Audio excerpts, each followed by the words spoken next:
40 साल का बिजनेसमैन एक 20 साल की लड़की के जरिए एक बच्चा पैदा करता है। आसपास के लोग भले ही इसे अजीब नजरों से देखें, पर उसने इस सिचुएशन को कैसे हैंडल किया और उससे क्या क्या प्रॉब्लम्स हुई, यही इस फिल्म की बेसिक स्टोरी है। इस कहानी को सुनने से पहले अगर आप हमारे वीडियो को लाइक करके हाई बटन दबा देंगे, आपका ये सपोर्ट मेरे लिए बहुत बड़ी मदद और एक बहुत बड़ा सहारा होगा। विश्वनाथन इंडिया के सबसे बड़े और एक बहुत ही महत्वपूर्ण अमीर आदमी है। भले ही उनके पास बहुत सारा पैसा है, लेकिन स्पोर्ट्स में बहुत ज्यादा इंटरेस्ट होने की वजह से वो इंडिया के लिए ओलंपिक्स में राइफल शूटिंग कंपटीशन में हिस्सा लेते हैं। पर विश्वनाथन इस कंपटीशन को किसी भी तरह से जीत ना पाए, इसी मकसद से कोई उनकी बंदूक ही तोड़ देता है। उस वक्त कंपटीशन के लिए ज्यादा टाइम नहीं बचा था। अब क्या करें, कुछ समझ नहीं आ रहा था। तभी विश्वनाथन को अपने पापा की बचपन में कही एक बात याद आई, अगर हमारी कोई चीज खराब हो जाए या टूट जाए तो उसे तुरंत फेंकना नहीं चाहिए, उस चीज को फिर से ठीक करके फिर से यूज करना चाहिए। ये बात विश्वनाथन के पापा ने उन्हें उनके बचपन में ही बहुत अच्छी तरह से सिखाई थी। इसी बात को याद करके विश्वा ने अपनी बंदूक खुद ही ठीक किया और आखिरकार कंपटीशन में हिस्सा लेकर और जीत हासिल करके देश के लिए गोल्ड मेडल जीत लिया। अपने बेटे को ओलंपिक्स में गोल्ड मेडल जीते देख उनकी माँ को इतनी ज्यादा खुशी हुई कि वो फूले नहीं समाई, क्योंकि उनके पापा की मौत बचपन में ही हो गई थी। इसलिए वो पूरी तरह अपनी माँ की ममता और देख रेख में ही बड़े हुए थे। उनके पापा एक बहुत बड़े और मशहूर बिजनेसमैन थे। भले ही घर में सारी सुख सुविधाएं और ऐशो आराम थे, पर माँ ने बेटे को बहुत अच्छे संस्कार देकर और सादगी से पाला था। लेकिन विश्वा की माँ को बस एक ही दुख और एक ही कमी खलती थी। भले ही उनके पास सब कुछ था, पर इस खानदान का कोई वारिस नहीं था, और ये बात उन्हें अंदर ही अंदर बहुत ज्यादा परेशान करती थी। क्योंकि उनका बेटा लगभग 40 साल की उम्र पार कर चुका था, फिर भी उसने शादी नहीं की थी। उनकी माँ अक्सर कहती, बेटा मेरे लिए एक दिन एक बार तो शादी कर लो। माँ के इतना समझाने के बावजूद वो हमेशा यही कहकर टाल देता कि माँ मेरा शादी का कोई इरादा नहीं है और न ही मेरी कोई दिलचस्पी है। माँ की बस यही इच्छा थी कि वो अपने आखिरी दिनों में पोते पोतियों को खिलाते हुए अपनी जिंदगी गुजारे। लेकिन विश्वा इस बात के लिए बिल्कुल भी तैयार नहीं था। तभी अचानक उनकी माँ की तबीयत बहुत ज्यादा बिगड़ गई। हॉस्पिटल में चेकअप के बाद पता चला कि उनके दिल में कोई गंभीर प्रॉब्लम है, साथ ही उनका बीपी भी बहुत हाई था। अगर ऐसे ही छोड़ दिया तो हालत बहुत ज्यादा बिगड़ सकती है। ये सोचकर ऑपरेशन की सारी तैयारियां की गई है, पर ऑपरेशन के बाद भी इस उम्र में माँ को किसी भी तरह की कोई टेंशन नहीं होनी चाहिए थी। डॉक्टर ने जब पूछा कि माँ जी इस उम्र में आपको किस बात की नहीं टेंशन और इतनी ज्यादा चिंता है, तब उन्होंने रोते हुए कहा कि मेरे बेटे की शादी नहीं हुई, बस यही एक फिक्र मुझे खाए जा रही है। तब डॉक्टर ने कहा,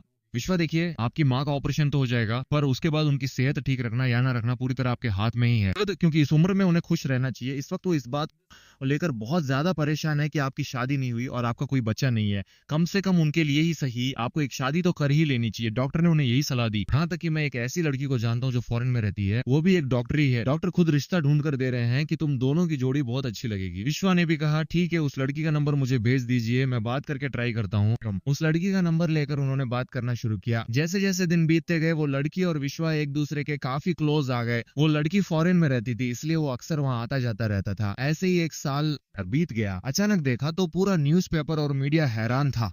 क्या विश्वनाथन उस लड़की से शादी करके वापस आ गया है? नहीं, ऐसा नहीं था। जब वो एयरपोर्ट से बाहर निकला तो उसकी गोद में एक छोटा बच्चा था। आसपास के सभी लोग उसे बड़ी हैरानी से देख रहे थे। विश्वनाथन के हाथ में ये बच्चा किसका है? इस सवाल पर उसने बस एक ही जवाब दिया, ये मेरा बेटा है। क्या कह रहे हैं सर, आपका बेटा? आपका बेटा? तो इस बच्चे की माँ ने कौन है? जब ये पूछा गया तब पता चला कि इस बच्चे की कोई माँ नहीं है, मैंने सरोगेसी के जरिए इस बच्चे को जन्म दिया है। इसके बाद अब कोई ये नहीं कह पाएगा कि मेरा कोई बच्चा नहीं है, कोई वारिस नहीं है, मेरे खानदान को एक वारिस मिल गया है। ये बात सुनते ही उनकी माँ को गहरा सदमा लगा।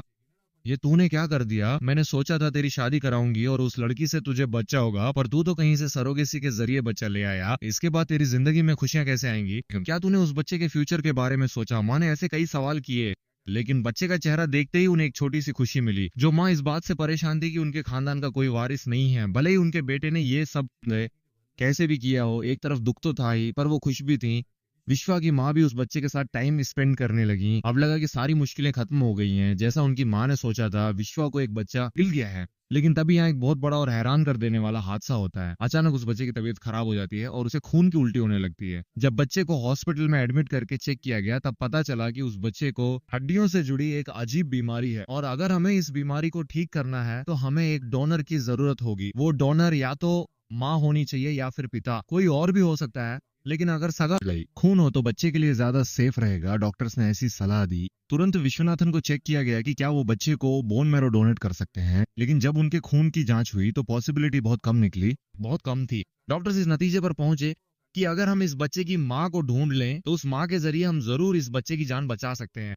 अब इसके अलावा कोई रास्ता नहीं बचा था कि बच्चे की माँ को ढूंढकर उनके जरिए बच्चे का ऑपरेशन किया जाए, तभी उसकी जान बचेगी। इसके बाद विश्वनाथन ने उस बच्चे की माँ को ढूंढने की बहुत कोशिश की, लेकिन सरोगेसी वाली माँ के बारे में बाहर बताना कानूनी तौर पर बहुत ज्यादा गलत और गैर कानूनी था। भले ही उनके पास बहुत सारी फैसिलिटीज थी, पर वो उन सबको करेक्ट करके आखिर में पता लगा ही लेते हैं कि उस बच्चे की माँ आखिर कौन है। तब उन्हें पता चलता है कि उनका नाम मैडी है और वो अमेरिका में रहती हैं। वो तुरंत अमेरिका के लिए निकल पड़ते हैं और उस लड़की को किसी भी तरह ढूंढने की कोशिश करते हैं, लेकिन वहां तो सब उस लड़की को बहुत बुरा भला कह रहे हैं। हर कोई मैडी मैडी चिल्ला रहा है। विश्वनाथन को लगता है कि क्या वो पागलों की भीड़ में आ फंसे हैं। वो आसपास देखते हैं तो पता चलता है कि वो लड़की तो अपनी ही धुन में पागलपंती कर रही है, खेल रही है और मजे से अपना बर्थडे सेलिब्रेट कर रही है। लेकिन विश्वनाथन के लिए ये सब कोई प्रॉब्लम नहीं है। उस लड़की को देखते ही उन्हें गहरा शौक लगता है, क्योंकि वो लड़की सिर्फ 22 साल की है। अब 22 साल की उम्र में ही वो उस लड़की के जरिए अपना बच्चा पैदा करना चाहते हैं। ये सोचकर वो बहुत टेंशन में आ जाते हैं। ऊपर से वो लड़की एक तमिल लड़की है। तभी वो फॉरेन में रहने वाले एक डॉक्टर को फोन करते हैं। माँ को चेक करने वाले डॉक्टर ने बताया था कि उनकी एक फ्रेंड है। उन्होंने एक रेफरेंस दिया था। वो लड़की शादी के लिए नहीं बल्कि इसी काम को करने के लिए तैयार हुई थी और उन्होंने भी हेल्प की थी। अब जब उस डॉक्टर को फोन करके पूछा तो उन्होंने कहा कि हाँ, तुम्हारी फ्रेंड इंडियन लड़की ही थी। उस वक्त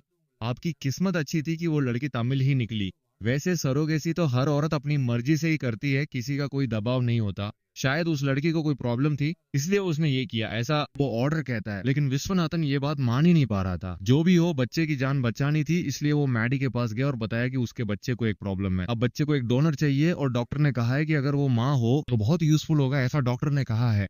इसलिए विश्वनाथन कहता है कि तुम्हें मेरे साथ चलकर बच्चे के ऑपरेशन में हेल्प करनी होगी। लेकिन उस लड़की को बच्चे से कोई लगाव नहीं था।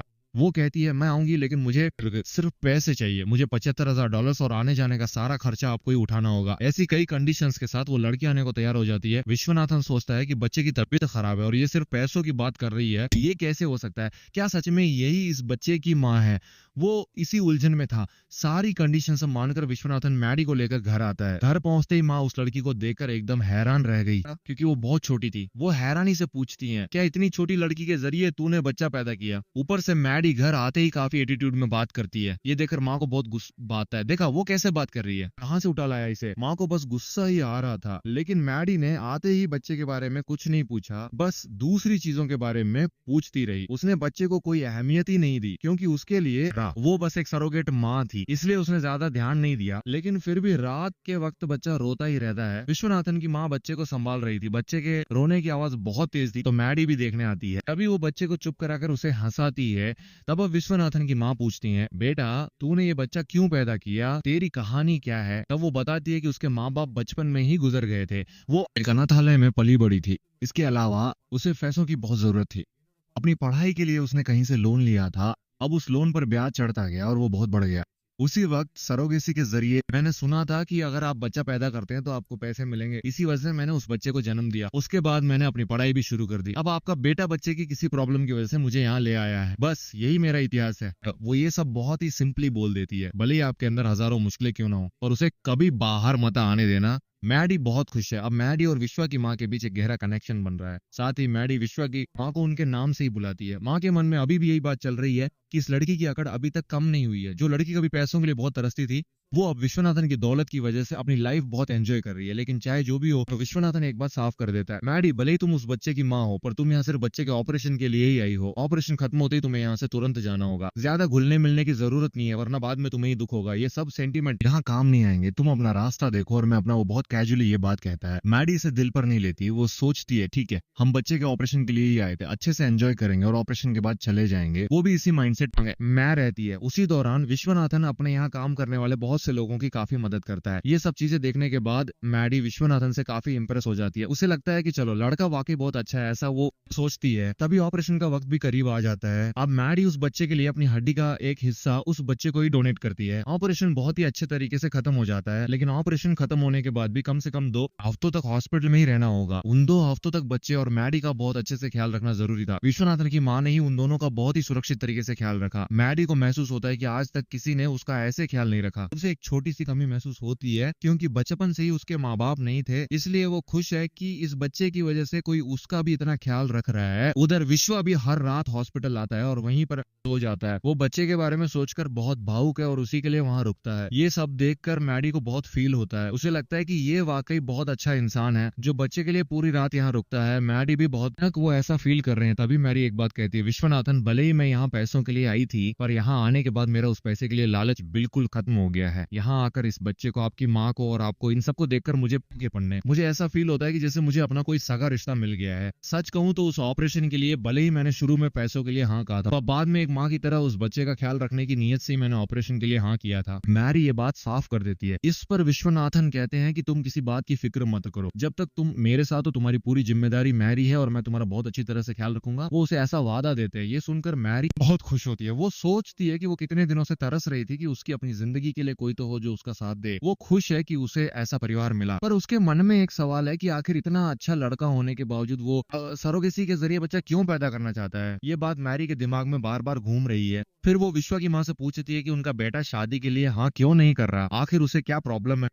तब उसकी माँ बताई है कि मेरे बेटे ने बचपन में बहुत सारे दुख झेले हैं और सबसे बड़ा दुख उसे अपने पिता की वजह से मिला। विश्वा के पिता ने उसके बचपन में ही एक एक्ट्रेस से दूसरी शादी कर ली थी। ये बात सुनकर वो बर्दाश्त नहीं कर पाया। जब उसने पिता से पूछा कि उन्होंने ऐसा क्यों किया, तो पिता ने कहा कि तुम्हारी माँ के लिए मेरा प्यार कम हो गया है। तब विश्वा ने कहा, पापा, अगर कोई चीज टूट जाए या खराब हो जाए तो उसे ठीक करके संभाल कर रखना चाहिए, ये आपने ही सिखाया था। अब आप कह रहे हैं कि माँ से प्यार नहीं है, आप उस प्यार को वापस क्यों नहीं ला सकते। तब पिता ने कहा, बेटा, वो चीज थी और ये प्यार है। जब तुम बड़े होगे और तुम्हारी शादी होगी तब तुम्हें पता चलेगा कि हो सकता है तुम्हारा अपनी पत्नी से प्यार खत्म हो जाए और किसी और लड़की से तुम्हें प्यार हो जाए। ये सुनकर विश्वनाथन ने कहा, पापा, आपने ये गलती की होगी पर मैं ऐसी गलती कभी नहीं करूंगा।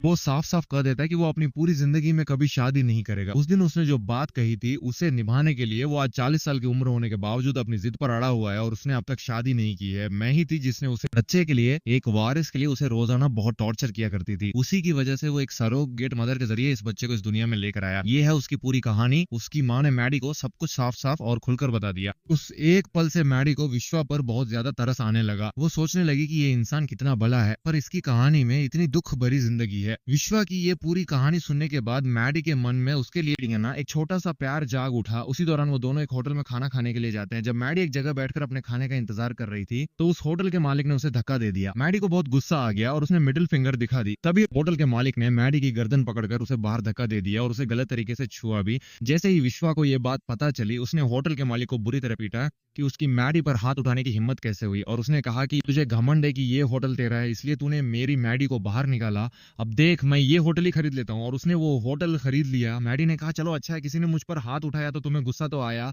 तुम उसके साथ लड़ने भी चले गए। लेकिन वो ये भी कहती है कि उस जगह मेरी भी थोड़ी बहुत गलती थी।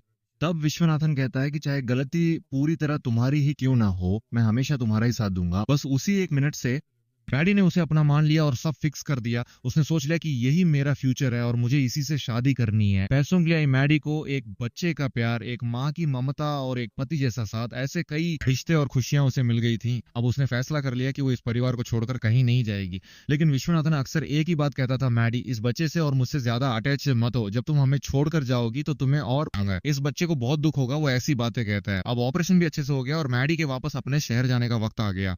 क्योंकि वो यहाँ सिर्फ ऑपरेशन के लिए ही आई थी तो अब उसे वापस जाना ही था। उसके पास कोई और रास्ता नहीं था। लेकिन आपको उस घर को छोड़कर जाने का बिल्कुल भी मन नहीं है। वो चाहती हैं कि मैं हमेशा के लिए यहीं रहूं। वो यही आशा करती हैं। उसी वक्त उन्होंने विश्वनाथन की माँ को बुलाया और कहा कि इतने दिनों से मैं आपको नाम से बुलाती थी, अगर आप बस सहमत हो जाएं तो इसके बाद मैं आपको अत्ता कहूंगी। उन्होंने ये बात कही। ये सुनकर उनकी माँ को बहुत ज्यादा खुशी हुई। उन्होंने सोचा कि चलो ठीक है, अगर तुम मुझे अत्ता कहोगी तो क्या इसका मतलब ये है कि तुम्हें विश्वम से प्यार है। मैं इसी एक दिन का इतने दिनों से इंतजार कर रही थी। आखिरकार विश्वा को भी एक अच्छी लड़की मिली गई। ये सोचकर वो बहुत खुश होती है। वो तुरंत विश्वा के पास जाती हैं और कहती हैं कि विश्वा, मैडी को भेजने की कोई जरूरत नहीं है। वो कह रही है कि वो तुमसे प्यार करती है, उसे अपने साथ ही रख लो। ये बात वो कह देती हैं। लेकिन विश्वनाथन को ये बात बिल्कुल भी पसंद नहीं आई। माँ, उसकी उम्र और मेरी उम्र में कितना फर्क है। मैं 40 साल का हूँ और वो 22 साल की। इतनी उम्र के फर्क के साथ अगर हम दोनों साथ रहे तो बहुत सी प्रॉब्लम्स आएंगी। मैं उसके साथ नहीं रह सकता। मैं उसे एयरपोर्ट पर ड्रॉप करके आता हूँ। ऐसा कहकर विश्वनाथन मैडी को एयरपोर्ट छोड़ आते हैं। बस अब इसके बाद सब खत्म हो गया। उन्हें समझ आ गया कि अब मैडी उस बच्चे को नहीं देख पाएगी और न ही वो दोनों उस परिवार के साथ फिर कभी मिल पाएंगे। उन्हें ये बात समझ समझ आ गई। लेकिन अगली सुबह पेपर, मीडिया, न्यूज हर जगह लोग बड़ी चर्चा कर रहे थे। जब पूछा कि क्या हुआ तो पता चला कि मैडी विश्वनाथन के घर के बाहर प्रोटेस्ट कर रही हैं। वो कह रही हैं कि विश्वा के बच्चे की सरोगेट माँ मैं ही हूँ। भले ही मैं सरोगेट हूँ, पर अब अगर मैं बच्चे को देखना चाहूँ तो भी उस बच्चे को नहीं देख पा रही। मैं विश्वा पर केस करूंगी और उस बच्चे को अपने पास रखने का इंतजाम करूंगी। वो इस बात पर अड़ गई हैं। उन्हें गुस्सा नहीं है, बस वो चाहती हैं कि किसी तरह वो और विश्वनाथ एक हो जाएं, यही उनकी इच्छा है। इसके लिए वो किसी भी हद तक जाने को तैयार हो गई हैं। जल्दी इन दोनों का मामला कोर्ट की पंचायत में पहुंच जाता है। कोर्ट को भी समझ नहीं आ रहा कि क्या फैसला सुनाए। एक तरफ विश्वनाथन कहते हैं कि भले ही वो सरोगेट माँ हो, पर एग्रीमेंट के हिसाब से उस बच्चे और माँ का कोई रिश्ता नहीं है, हमने साइन किया है। लेकिन मैडी कहती है कि एग्रीमेंट अमेरिका में साइन हुआ था और ये इंडिया है, यहाँ ये सब नहीं चलेगा। दोनों में बहुत बहस होती है। अल्लाह वो अपनी दलीलें रखते हैं। तभी मैडी एक बात कहती है, ठीक है सर, बच्चा उन्हीं का रहे, लेकिन एक बच्चे को इस उम्र में माँ की जरूरत होती है। एक माँ की तरह वो उस ख्याल कैसे रखेंगे? वो एक बिजनेसमैन है, सुबह बाहर जाते हैं और रात को घर लौटते हैं। देर से ही वो घर लौटते हैं। ऐसी हालत में वो बच्चे को कैसे संभालेंगे? ये सवाल वो पूछती है। विश्वनाथन कहते हैं कि नौकर है, मेरी माँ है। लेकिन मैडी पूछती है कि सर, क्या नौकर और माँ एक असली माँ की तरह बच्चे का ठीक से ख्याल रख सकते हैं? वे कहते हैं कि उस बच्चे को सिर्फ उसकी माँ ही देख सकती है। ऐसी एक बात कही जाती है। तभी जज एक फैसला सुनाते हैं। ठीक है विश्वनाथन, आप कह रहे हैं कि आप बच्चे का अच्छे से ख्याल रखेंगे, ये बात आप मुझसे कह रहे हैं, तो 6 महीने के लिए बच्चे को आप अपने पास ही रखिए। अगर आप बच्चे को सुरक्षित तरीके से पालते हैं तो हमें पूरा भरोसा है कि बच्चा आपके पास सेफ रहेगा। लेकिन इन 6 महीनों के गैप में भी हम एक टीम भेजेंगे। वो टीम देखेगी कि आप अपने बच्चे का ख्याल किस तरह से रख रहे हैं, और वो जो भी देखेंगे उसे नोट करके मुझे रिपोर्ट करेंगे। अगर वो रिपोर्ट पॉजिटिव हुई तभी बच्चा आपके पास रहेगा, अगर वो नेगेटिव हुई तो बच्चा माँ के पास चला जाएगा। जज ने ये साफ कह दिया। अब विश्वनाथन के पास कोई रास्ता नहीं था। वो काम पर जाने के बजाय घर पर ही रहकर बच्चे का ख्याल रखने लगे। अब से इस बच्चे को मैं ही संभालूंगा, ये सोचकर वो रोज बच्चे का डायपर बदलने जैसे सारे काम खुद ही कर रहे थे। लेकिन वो ठहरे बहुत अमीर आदमी, बचपन से ही नीट और हाइजीनिक रहने जैसी ढेर सारी चीजों के बीच पले बड़े थे। इसलिए बच्चे का डायपर बदलते वक्त भी वो मास्क और ग्लव्स पहनकर बहुत ही सफाई और नीट तरीके से काम करते थे। कोर्ट साइड टीम ने ये सब देखा और कहा, सर आप बच्चे का डायपर बदल रहे हैं या ऑपरेशन कर रहे हैं जो इतने ग्लव्स पहने हैं? क्या यही आपके बच्चे को पालने का तरीका है? उन्होंने कई सवाल किए। नहीं सर, मैं बहुत सावधानी से ख्याल रखूंगा। देखिए सर, विश्वनाथन ने बहुत हाथ पैर मारे, लेकिन उस टीम को उन पर जरा भी भरोसा नहीं हुआ। साथ ही जज ने एक बहुत ही जरूरी बात कही थी, इन 6 महीनों के दौरान जब आप बच्चे को पालेंगे तो बच्चे की माँ भी आपके साथ ही रहेगी। इस बीच बच्चे का अच्छे से ख्याल रखना, ये बात उन्होंने साफ कह दी। मैडी बस किसी तरह इस घर में घुसना चाहती थी, वो इसी इंतजार में थी। अब उस फैसले की वजह से वो घर के अंदर आ गई और सोचने लगी कि अब देखो मैं यहाँ से बाहर कैसे जाती हूँ। मैडी और विश्वा माँ दोनों ने मिलकर एक प्रोजेक्ट हाथ में लिया कि कैसे भी करके विश्वा को मैडी से प्यार हो जाए। रोज मैडी और विश्वा की माँ मिलकर विश्वनाथन को परेशान करने लगी कि बेटा इससे शादी कर लो ना, और उसे प्यार के लिए टॉर्चर करने लगी। इसी बीच विश्वनाथन के पिता की जो दूसरी पत्नी थी, उनसे मिलने अक्सर विश्वा की माँ जाया करती थी। भले ही वो दूसरी पत्नी थी, फिर भी माँ ने उन्हें दिल से अपना लिया था, क्योंकि शुरुआत दौर से ही उनके मन में उनके लिए एक कोई गुस्सा या नफरत बाकी नहीं रही थी। चाहे जो भी हो, आखिर वो उनके पति की दूसरी पत्नी ही तो थी, वो भी तो हमारे परिवार का ही हिस्सा है। ऐसा सोचकर विश्वा की माँ ने उन्हें स्वीकार कर लिया था। लेकिन विश्वनाथन उन्हें बिल्कुल पसंद नहीं करते थे, क्योंकि अपन में अगर पिता दूसरी शादी कर ले तो भला किस बच्चे को अच्छा लगेगा। विश्वनाथन भी कुछ उसी तरह के इंसान थे। अब वो दूसरी पत्नी अपनी बेटी की शादी का न्योता देने के लिए विश्वनाथन और उनकी माँ के पास आई हुई थी। और इसी के साथ साथ विश्वनाथन की माँ ने उनसे कहा कि आप किसी बात की फिक्र मत कीजिए, ये हमारे अपने घर की ही शादी है, आपकी बेटी की शादी का सारा खर्चा मैं खुद ही उठाऊंगी, ऐसा उन्होंने वादा किया। फिर उन्होंने विश्वनाथन के पास जाकर कहा कि मैं अपने गहनों में से आधे उस लड़की को देना चाहती हूँ। मुझे लगता है कि वो भी तो तुम्हारे पिता का ही खून है, और वैसे भी वो तुम्हारी छोटी बहन ही तो है। पुरानी सारी कड़वाहट भूलकर हमें एक खुशहाल जिंदगी जीनी चाहिए, ऐसा उनकी माँ कहती हैं। विश्वा की माँ की बात सुनकर वो कहते हैं कि माँ आपको जो सही लगे बस वही कीजिए। ठीक उसी वक्त कोर्ट की तरफ से भेजी गई टीम वहां पहुंच जाती है, ये देखने के लिए कि क्या विश्वनाथन बच्चे का ख्याल ठीक से रख रहे हैं। विश्वनाथन तुरंत बच्चे की अच्छी देखभाल करने की एक्टिंग करने लगते हैं, लेकिन इससे पहले ही मैडी ही उस बच्चे का ख्याल रख रही थी। अब जब इन दोनों के बीच झगड़ा हुआ तो मैडी विश्व की मां को बार बार अम्मा अम्मा अम्मा कहकर पुकारने लगी कि देखिए अम्मा, मैं ही तो बच्चे का ख्याल रख रही हूँ। ये सुनकर उनकी माँ को इतनी ज्यादा खुशी हुई कि उन्होंने कहा, अरे वाह, इस लड़की ने मुझे अम्मा कहा, यही मेरी बहू बनेगी। और उन्होंने आसपास के सभी लोगों को खाना खिलाया। साथ ही उन्होंने कहा कि मेरे आखिरी वक्त में मेरे बेटे को कौन संभालेगा। ये सवाल अक्सर मेरे मन में आता था, पर अब वो सवाल मेरे मन में दोबारा कभी नहीं आएगा बेटा, क्योंकि मुझे पूरा यकीन है कि तुम मेरे बेटे का ख्याल बहुत अच्छे से रखोगी। ऐसा कहकर वो खुश होती हैं। लेकिन उसी रात कुछ ऐसा हुआ जिसकी किसी ने उम्मीद नहीं की थी। उस एक घटना से पूरा परिवार सदमे में आ गया। अचानक मैडी ने विश्वनाथन को बुलाया और कहा कि जब मैं माँ के कमरे में गई तो वो बेसुध पड़ी थी और कोई हलचल नहीं कर रही थी। माँ की मौत बहुत ही सुकून और खुशी के साथ हुई थी। इतने दिनों से उन्हें जो फिक्र थी कि उनके बेटे का क्या होगा, वो अब खत्म हो चुकी थी। रहा होगा, लेकिन जब ऐसी एक लड़की आई और जैसे ही उन्हें ये पता चला कि वो बहुत ही अच्छी लड़की है, तो उनकी माँ ने खुशी खुशी अपनी जान दे दी। ये एक बात वो बिल्कुल बर्दाश्त नहीं कर पा रहे थे, क्योंकि जिस माँ ने इतने दिनों तक इतनी मेहनत से पाला, वो माँ अब अचानक ये सोचकर वो बहुत ही ज्यादा दुखी थे। माँ का अंतिम संस्कार खत्म होते ही विश्वनाथन के पिता की दूसरी पत्नी उनसे मिलने के लिए आती है। यानी कि उनकी सौतेली माँ, वो कहती है कि मैंने अपनी बेटी की शादी को फिलहाल टाल दिया है क्योंकि दीदी भी गुजर गई है। दीदी ने ही तो कहा था कि वो ये शादी खुद करवाएंगी, अब दीदी भी नहीं रही, इसीलिए मैं इस शादी को आगे के लिए टाल रही हूँ। उन्होंने ये बात साफ तौर पर कही। तभी विश्वनाथन ने कहा कि माँ अक्सर मुझसे इस शादी के बारे में बात करती रहती थी, आप किसी भी बात की फिक्र मत कीजिए, ये शादी मैं खुद आगे बढ़कर करवाऊंगा। जिस घर में कुछ बुरा काम होता है वहीं पर कुछ अच्छा काम भी होता है। शादी की सारी तैयारियां शुरू कीजिए, मैं सब कुछ खुद देख लूंगा। उन्होंने एक वादा किया। सौतेली माँ भी अपनी बेटी की शादी के लिए सारी तैयारियां करने में लग गई। माँ ने कहा था कि उस शादी में हमें ही सबसे आगे खड़े होकर सब कुछ संभालना होगा। माँ की कही बस एक ही बात थी कि हम सब एक परिवार बनकर रहे। इसीलिए विश्वनाथन ने खुद आगे बढ़कर अपनी देखरेख में इस शादी की जिम्मेदारी ली। तभी अचानक से दूल्हे वाले वहां पर आ जाते हैं। दूल्हे के चाचा ने जैसे ही अचानक विश्वनाथन को देखा, वो हैरान होकर पूछने लगे, हाय विश्वनाथन, आप यहाँ पर क्या कर रहे हैं? तब उन्होंने बताया कि ये मेरे पिता की दूसरी पत्नी की बेटी है। ये बात सुनते दूल्हे के चाचा को बहुत ही ज्यादा गुस्सा आ गया। उन्होंने कहा, क्यों बे, तुमने तो कहा था कि तुम्हारे पिता बचपन में ही गुजर गए थे और अब देख रहा हूँ कि क्या ये दूसरी पत्नी की बेटी है।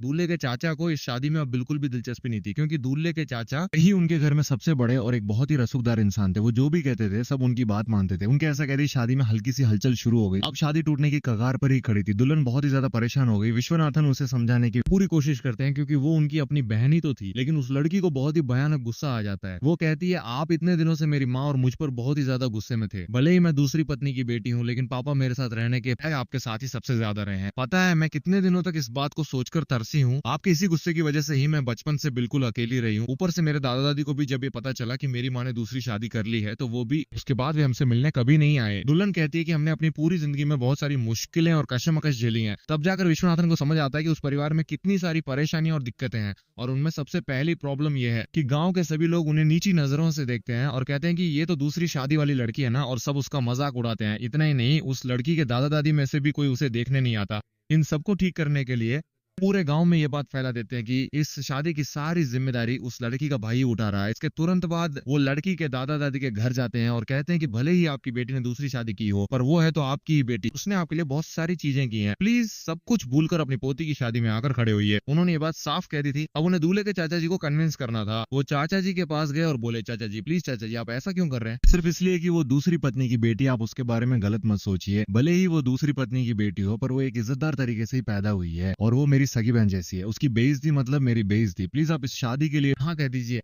इस तरह उन्होंने चाचा जी को कन्विंस किया और विश्वनाथन ने भी उस शादी के लिए हाँ करवा दी। आखिरकार सारी मुश्किलें खत्म हुई और शादी भी बहुत अच्छे से संपन्न हो गई। इसके बाद विश्वनाथन एक बात के बारे में गहराई से सोचते हैं कि हमने अपनी जिंदगी में कितनी सारी जरूरी चीजें खो दी, हमने बहुत सारी गलतियां की हैं, लेकिन माँ ने मुझे हर एक बात अच्छे से सिखाई थी। भले ही वो दूसरी पत्नी हो, पर वो भी हमारी एक परिवार है। ये बात माँ शुरू से कहती आई थी। हमें ये बात बहुत धीरे धीरे समझ आई। इस बात को सोचकर उन्हें बहुत बुरा महसूस होता है, लेकिन उन्हें ये सब तब महसूस होना शुरू हुआ जब मैडी इस घर में आया, क्योंकि पहले वो माँ के साथ टाइम स्पेंड करने के बजाय बिजनेस के लिए बाहर चले जाते थे। पर मैडी के आने के बाद जब उन्होंने अपनी माँ मैरी और उस छोटे बच्चे के साथ टाइम स्पेंड किया, तब उन्हें सब बातें समझ आने लगी। अब शादी भी अच्छे से हो गई है, लेकिन मैरी को बस एक ही चिंता है। उसकी बस एक इच्छा है कि किसी तरह उसकी शादी विश्वनाथन से हो जाए। यही उसकी इच्छा है। वो इसके लिए बहुत कोशिश भी करती है, लेकिन आखिर में उन्होंने कहा कि हमारे बीच एज गैप बहुत ज्यादा है और तुम अभी पढ़ाई कर रही हो। भले ही हम शादी कर लें, पर एक समय के बाद क्या मैं तुम्हारा ख्याल रख पाऊंगा? नहीं हो सकता, क्योंकि जब मैं 60 साल का होऊंगा तब तुम 40 की होगी। उस उम्र में तुम पूरी दुनिया घूमना चाहोगी, ऐसा तुम सोचोगी, लेकिन मेरे शरीर में उतनी जान नहीं होगी। तब फालतू में बहुत सारी मानसिक परेशानियां ही आएंगी। इसलिए अगर हम शुरू में ही अपने तुम्हारे प्यार को कुर्बान कर दें तो आगे चलकर कोई दिक्कत नहीं आएगी, ऐसा विश्वनाथन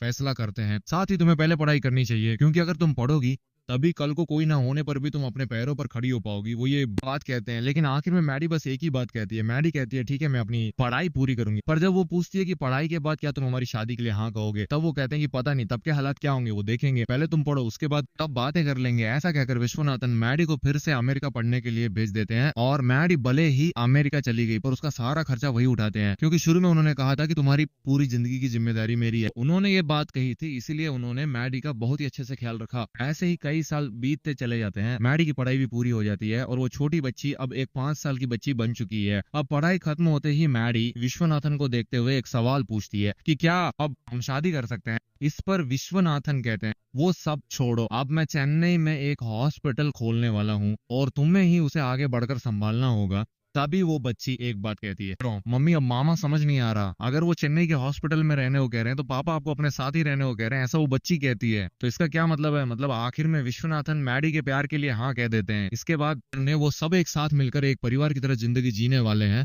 भले ही इन दोनों की उम्र में 20 साल का फर्क हो, पर इन दोनों के दिल की कोई उम्र नहीं होती, क्योंकि दोनों की सोच एक दूसरे से बहुत मिलती है। इसीलिए इतने सालों के बाद भी वो अपने प्यार का इजहार करते हैं और आखिर में एक हो जाते हैं। इसी के साथ फिल्म की कहानी खत्म होती है। जो भी इस वीडियो को आखिर तक देख रहे हैं वो कमेंट बॉक्स में नाइस लिखकर कमेंट जरूर करें, ताकि मुझे पता चले कि कितने लोग मेरा वीडियो देख रहे हैं। सरोगेसी के जरिए पिता बने विश्वा को उस लड़की के जरिए एहसास होता है कि भले ही हमारे पास सारी सुख सुविधाएं थी, पर हम एक गलत जिंदगी जी रहे थे। तुम्हें एक सही जिंदगी जीनी चाहिए, वो भी प्यार और अपनेपन के साथ। ये बात वो उस लड़की के जरिए सीखते हैं कि सबको एक परिवार की तरह रहना चाहिए। कई सालों बाद वो अपने प्यार का इजहार करते हैं और आखिर में मैडी और विश्वनाथन सब एक साथ एक खुशहाल जिंदगी जीते हैं। ये वाकई एक देखने लायक फिल्म है। फैमिली ऑडियंस को तो इसे जरूर देखना चाहिए। अगर आप हमारे चैनल पर पहली बार आए हैं तो हमारे चैनल को सब्सक्राइब करना बिल्कुल ना भूलें।